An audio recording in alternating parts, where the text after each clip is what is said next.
मेरा नाम विपिन कुमार, आप देख रहे हैं मैथ विजार्ड्स। इस वीडियो में गुरुत्वाकर्षण को समझाएंगे और इसके 100 इम्पोर्टेंट हम ऑब्जेक्टिव करेंगे, लुसेंट के माध्यम से एक्सप्लेन के साथ करेंगे। ठीक है, कुछ पॉइंट को इसमें हम जोड़ेंगे भी, जिसके लिए हम एक पेज भी ले रखे हैं। ठीक है, तो बन रही है इस वीडियो में और शुरू से लास्ट तक देखिए और वीडियो को फुल वॉच कीजिए। ठीक है, अपने दोस्तों में शेयर भी कीजिए। ठीक है, तो चलते हैं टॉपिक पे। ठीक है, देखिए तो आपका टॉपिक क्या है? गुरुत्वाकर्षण। ठीक है, पहले हम समझते हैं कि न्यूटन का गुरुत्वाकर्षण नियम क्या है। ठीक है, तो इसको हम पहले समझते हैं। देखिए, तो न्यूटन का गुरुत्वाकर्षण नियम क्या होता है कि किन्हीं दो पिंडों के बीच कार्य करने वाला जो आकर्षण बल होता है वो पिंडों के द्रव्यमान के क्या होते हैं, तो गुणनफल के क्या होते हैं, अनुक्रमानुपाती होता है, तथा उनके बीच की दूरी के वर्ग के व्युत्क्रमानुपाती होता है। ठीक है, ठीक है, तो समझ गए न्यूटन का गुरुत्वाकर्षण नियम क्या होता है। देखिए, तो इसमें से आपको याद क्या रखना है, तो आप इस पॉइंट में से कुछ चीज को आपको याद रखना है। तो क्या याद रखना है कि बस ये भी याद रखेंगे कि नहीं, दो पिंडों के बीच कार्य करने वाला जो आकर्षण बल होता है वो पिंडों के द्रव्यमान के गुणनफल की क्या होता है, अनुक्रमानुपाती होता है, और जो उनके बीच की दूरी होती है वो वर्ग के व्युत्क्रमानुपाती होता है। तो आप इसे याद रखिए। तो इस सब्जेक्टिव कैसे बनेगा, आपको ये दे देगा, पूछेगा किस नियम को दर्शाता है, तो न्यूटन के गुरुत्वाकर्षण नियम को दर्शाता है। ठीक है, तो एक ऑब्जेक्टिव यहाँ से बन गया। दूसरा ऑब्जेक्टिव क्या होगा कि आपको पूछेगा न्यूटन के गुरुत्वाकर्षण नियम के लिए व्यंजक क्या है, तो व्यंजक आपका क्या हो जाएगा, F बराबर क्या हो जाएगा, G इंटू M1 M2/r²। तो आप इसे भी अच्छे से याद रखिएगा। एक ऑब्जेक्टिव यहाँ से भी बनता है, आपको ये दे देगा, पूछेगा यह किस नियम को दर्शाता है, न्यूटन के गुरुत्वाकर्षण नियम को दर्शाता है। ठीक है, तो दो ऑब्जेक्टिव यहाँ से बन गया। आगे चलते हैं, ग्रेविटी को हम जानते हैं। देखिए, आपको दिख रहा होगा ये ग्रेविटी है। ठीक है, इसको समझते हैं ग्रेविटी क्या होता है। तो यहाँ से समझिए क्या है कि न्यूटन के गुरुत्वाकर्षण के अनुसार दो पिंडों के बीच एक आकर्षण बल कार्य करता है। यदि इनमें से एक पिंड पृथ्वी हो तो इस आकर्षण बल को क्या कहते हैं, ग्रेविटी कहते हैं। ठीक है, तो पृथ्वी क्या है, ग्रेविटी है। ठीक है, आप समझते भी है। ठीक है, उसके बाद इसमें से एक ऑब्जेक्टिव क्या बनता है, यहाँ देखिए कि गुरुत्वजनित यानी जी का मान क्या होता है, तो आप ये याद रख सके 9.8 मीटर प्रति सेकेंड स्क्वायर। ठीक है, एक ऑब्जेक्टिव आपका ये बन गया। उसके बाद एक ऑब्जेक्टिव क्या बनता है, यहाँ से देखिए कि गुरुत्वजनित त्वरण यानी कि जी वस्तु के रूप, आकार, द्रव्यमान आदि पर निर्भर नहीं करता है। तो तीसरा ऑब्जेक्टिव आपका यहाँ बन गया। ठीक है, तो ग्रेविटी समझ गए, ग्रेविटी क्या होता है, तो न्यूटन के गुरुत्वाकर्षण के अनुसार दो पिंडों के बीच एक आकर्षण बल कार्य करता है।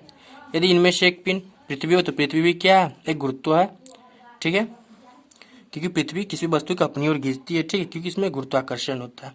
ठीक है, समझ गया। और यहाँ से देखिए एक ऑब्जेक्ट यहाँ से भी बनता है कि पृथ्वी किसी वस्तु को अपने केंद्र की ओर क्यों खींचती है, तो गुरुत्वाकर्षण के कारण यानी कि ग्रेविटी के कारण। ठीक है, तो 3-4 ऑब्जेक्टिव इस टॉपिक से बनता है। ठीक है, और हम समझा भी दिए कौन कौन सा ऑब्जेक्टिव बना, आप उसे जरूर याद रखिए। ठीक है, आगे चलते हैं।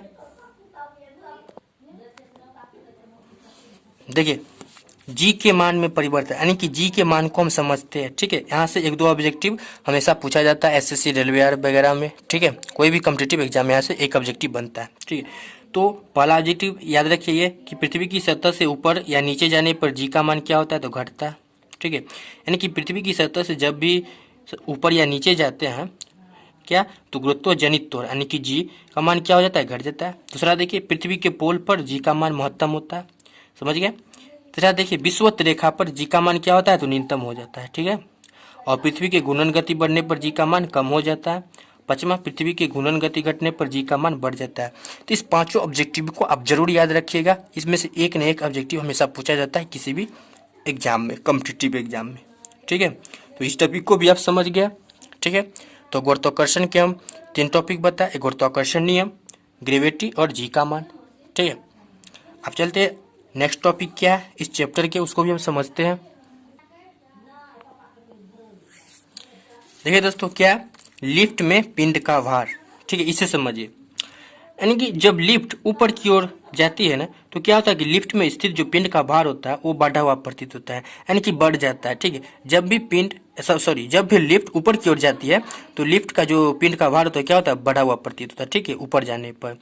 जब दूसरा नंबर देखिए, जब लिफ्ट नीचे की ओर आती है तो क्या होता है कि लिफ्ट में स्थित जो पिंड का भार होता है वो घट जाता है, यानी कि घटा हुआ प्रतीत होता है। ठीक है। तो यहाँ से भी एक दो ऑब्जेक्टिव बनता है, वो हमेशा पूछा जाता है एग्जाम में। ठीक, इसे अच्छे से याद कीजिए, स्क्रीनशॉट ले लीजिए, अगर आपके पास बुक है तो वहाँ से याद कर लीजिए। ठीक है। तीसरा देखिए क्या है, जब लिफ्ट एक समान वेग से ऊपर या नीचे की ओर गति करती है तो लिफ्ट में स्थित पिंड के भार में क्या होता है, कोई परिवर्तन नहीं होता, यानी कि शून्य हो जाता है। ठीक है, यानी कि जब लिफ्ट एक समान वेग से ऊपर या नीचे की ओर गति करती है तो लिफ्ट में स्थित पिंड का जो भार होता है उसमें कोई परिवर्तन ही नहीं होता है। ठीक है, इसे अच्छे से याद रखिएगा। चौथा नंबर देखिए, जैसे कोई लिफ्ट है, ठीक है, और एकाएक क्या होता है कि डोरी टूट गया और नीचे की ओर गिर जाता है। जैसे कि देखिए ये लिफ्ट है और इसमें क्या हुआ कि डोरी टूट गया तो क्या एकाएक नीचे आ गया ना, तो इसमें जो पिंड का भार होता है क्या हो जाता है, शून्य हो जाता है। ठीक है, आप इसे याद रखिएगा। ठीक है, चौथा नंबर पॉइंट को। चलते कुछ और टॉपिक है इस चैप्टर के, उसको हम देखते हैं और करते हैं अच्छे से। देखिए दोस्तों, उपग्रह को हम समझते हैं सैटेलाइट, जो कि गुरुत्वाकर्षण नियम से संबंधित है और इसका एक पार्ट है। ठीक है, उपग्रह जो कि इसी में सम्मिलित किया गया है लुसेंट बुक में, इसलिए हम इसको भी समझा दे रहे हैं, इसी चैप्टर के अंतर्गत आ रहा है। ठीक है, देखिए तो उपग्रह क्या होता है, किसी ग्रह के चारों ओर परिक्रमण करने वाला जो पिंड होता है उस ग्रह का क्या होता है, तो उपग्रह होता है। ठीक है, तो इसमें से ऑब्जेक्टिव क्या बन रहा है उपग्रह से, तो आप इसे याद रखिएगा कि चंद्रमा पृथ्वी का क्या एक उपग्रह है। चंद्रमा पृथ्वी का उपग्रह आईसीजी में पूछा हुआ है, इंडियन कोस्ट गार्ड में पूछा हुआ है। ठीक है, तो इसे जरूर याद रखिएगा। उपग्रह से यहाँ से एक ऑब्जेक्टिव याद कर लीजिए कि चंद्रमा पृथ्वी का एक उपग्रह है। ठीक है, तो उपग्रह से एक ऑब्जेक्टिव यहाँ से बन गया। उसके बाद आगे देखिए उपग्रह में कुछ और ऑब्जेक्टिव, उसको भी हम देखते हैं। ठीक है, थोड़ा हम इस पेज को ऊपर करते हैं। यहाँ देखिए VBI लिखा होगा। ठीक है, क्या है कि उपग्रह का परिक्रमण काल भी केवल उसी पृथ्वी के तल से ऊंचाई पर निर्भर करता है और उपग्रह जितना अधिक दूर होता है उतना ही अधिक उसका परिक्रमण काल होता है। तो इसको समझ गए, यानी कि क्या बोलना चाह रहा है कि उपग्रह का परिक्रमण काल केवल उसकी पृथ्वी की तल से ऊंचाई पर निर्भर करता है, यानी कि जितना अधिक दूर होता है उपग्रह, जितना अधिक दूर होता है उतना ही अधिक उसका परिक्रमण काल होता है। ठीक है, तो उपग्रह से यहाँ से भी एक ऑब्जेक्टिव बनता है। ठीक है, और एक हम अभी बता दिए जस्ट ऊपर। ठीक है, तो ये सभी गुरुत्वाकर्षण जो चैप्टर है उसी के अंतर्गत आ रहा है लुसेंट में, इसलिए हम इसको भी समझा रहे हैं और इस सभी को आप अच्छे से याद कीजिए, यहाँ से ऑब्जेक्टिव बहुत बनता है।